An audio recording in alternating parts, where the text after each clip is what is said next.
Dengan cara bagaimana kita membagikan kepada seorang ibu kita. Jadi adil itu harus proporsional, bukan sama, tapi porsinya harus sesuai. Iya, memang sih dia bilang gue bersikap kayak gini supaya adil. Memang istri sama ibu gue nggak minta kata dia.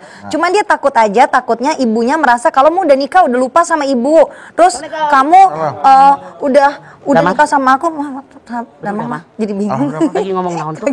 Lagi cerita mah, lagi menggebu-gebu nih mah tentang ada temannya Sarah mah. Dia tuh kalau beli apa-apa selalu dua. Karena dia khawatir ada kecemburuan di antara ibu dan istrinya. Gitu. Dua tuh, satu buat ibu, satu buat istri. Satu buat istri. Misalkan beli buat istrinya, ya harus dia beli buat ibunya. Beli buat ibunya, harus beli buat istrinya. Gitu. Jadi kan khawatir nanti istrinya, dia tuh khawatir sangkanya antara ibu dan istrinya ada masalah. Padahal kan seharusnya nggak seperti itu ya, Pak. Iya. baru prasangka. Baru prasangka khawatir. Makanya jangan sungguh punya prasangka buruk kalau belum terbukti. Nah, Ya. itu dia. Bismillahirrahmanirrahim. Assalamualaikum warahmatullahi wabarakatuh. Waalaikumsalam warahmatullahi wabarakatuh. Alhamdulillahi nahmaduhu wa nasta'inuhu wa nastaghfiruhu wa na'udzubillahi min syururi anfusina wa min sayyiati a'malina. May yahdihillahu fala mudhillalah wa may yudlil fala hadiyalah. Asyhadu an la ilaha illallah wahdahu la syarikalah wa asyhadu anna Muhammadan abduhu wa rasuluh. Yang namanya suami harus lebih sayang sama ibu atau lebih sayang dengan istri? Dengan istri. Maaf, dalam tanda kutip, tidak semua. Banyak di masyarakat kita di mana antara mertua perempuan dengan menantu perempuan kebanyakan selalu ribut. Kenapa? Masing-masing merasa saya paling berhak. Kata ibu dari anak laki-laki, kamu kan anak mama. Yang mengandung, melahirkan, menyusukan kamu mama. Yang nyekolahin, yang nguliahin, yang memperhatikan. Semuanya mama. Sampai kamu sarjana, sampai kamu kerja, dikawinin sama mama. Masya Allah. Kata istrinya, kamu kan suami saya, memilih saya, wajib dong menyayangi saya. Kalau ini yang terjadi antara pemikiran seorang ibu dengan seorang istri, insya Allah sampai kapanpun tidak akan titik temu. Sebagai seorang muslim bagaimana? Kita wajib tahu diri. Alhamdulillah saya sebagai orang tua sudah membesarkan anak saya. Dulu perhatian saya penuh dengan dia. Dulu anak saya penuh perhatian saya. Makanan, minuman, pakaian. Sampai kamar dirapihin sama saya sebagai orang tua. Begitu anak laki-laki saya punya perempuan. Punya istri, kita wajib sadar. Bahwa posisi saya sudah digantikan oleh pasangan daripada anak saya. Berpikirnya bagaimana? Jangan kita berpikir dia saingan saya. Tapi ringan beban saya. Yang kemarin masak buat anak saya, nyuciin pakaian budak anak saya, mikirin makanan yang dia suka, mikirin kamarnya dapihin. Sekarang sudah berubah, ada istrinya, ada pasangannya yang menggantikan saya.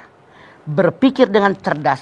Sekarang bersyukur kepada Allah masih sehat, ada waktu yang luang, manfaatkan waktu yang luang buat ngaji, buat ibadah, buat ngurusin orang banyak, agar kita menjadi orang yang lebih bermanfaat buat orang lain.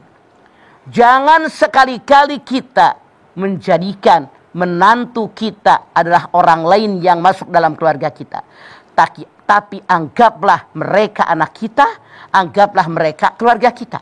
Allah berfirman, wa bassainal insana biwajhi hamalatu ummuhu wahnan ala wahnin wa fisaluhu fi 'amaini aniskurli waliwalika ilayal masir. Luqman 14. Aku wasiatkan kepada semua manusia agar mereka berbakti kepada kedua orang tuanya, khususnya ibunya yang wahnan ala wahnin, lemah di atas segala kelemahan. Menyusukan kalian selama 2 tahun. Bersyukur kepadaku, bersyukur kepada orang tua kalian, kalian akan kembali kepadaku.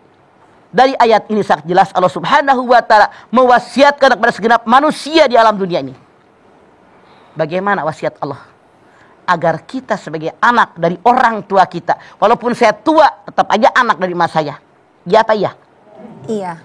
Diwasiatkan oleh Allah agar kita memperhatikan orang tua kita, khususnya ibunya. Kenapa? Wahnan ala wahnin, lemah dari segala kelemahan. Kita semua bisa merasakan bagaimana waktu kita mengandung, ngidam, hamil besar, melahirkan, setengah mati, mati beneran, menyusukan anak-anak kita. Masya Allah, bergadang demi anak-anak kita. Makanya dalam ayat ini Allah berfirman, aniskurli waliwalika. Bersyukur kepadaku, bersyukur kepada orang tua kalian, khususnya ibunya. Oleh karena itu Mamah mengajak pada kesempatan ini kalian sebagai anak laki-laki dari orang tua kalian, suami daripada istri-istri kalian, harus memberikan kasih sayang kepada orang tua kalian, khususnya ibunya. Tanpa Anda dikandung oleh orang tua kalian, tidak akan terjadi seperti sekarang. Kita kadang-kadang lebih menyayangi orang yang cuma nolongin sedikit. Waktu saya pindah ke Jakarta, Masya Allah, numpang di rumah teman saya 2 bulan. Merasa berjasa banget. Numpang di perut emak lu 9 bulan. Lamaan mana 2 bulan sama 9 bulan? 9 bulan. Iya, baru aja emangnya punya orang, dibayar sama orang 2 bulan, udah merasa dia yang paling baik, melupakan ibunya dan keluarganya. Itu yang salah kita. Iya. Baru ada orang nendingin dikit, dia terus langsung bolak-balik baik sama dia, masih segala macam. Ama emak lu dicuekin, mikir jadi anak. Ya Allah. Seperti itu ya. Begitu, jangan seperti itu. Jadi suami juga harus sayang kepada ibu dan juga sayang kepada istri juga. Dua-duanya wajib disayang. Dua-duanya wajib disayang. Setelah ini kita akan lanjutkan kembali tentang lebih sayang mana, kepada ibu atau kepada istri. Ini dia pilihan dari sang suami. Setelah ini kita akan kembali lagi, tetaplah bersama kami di Rumah Mama Dede.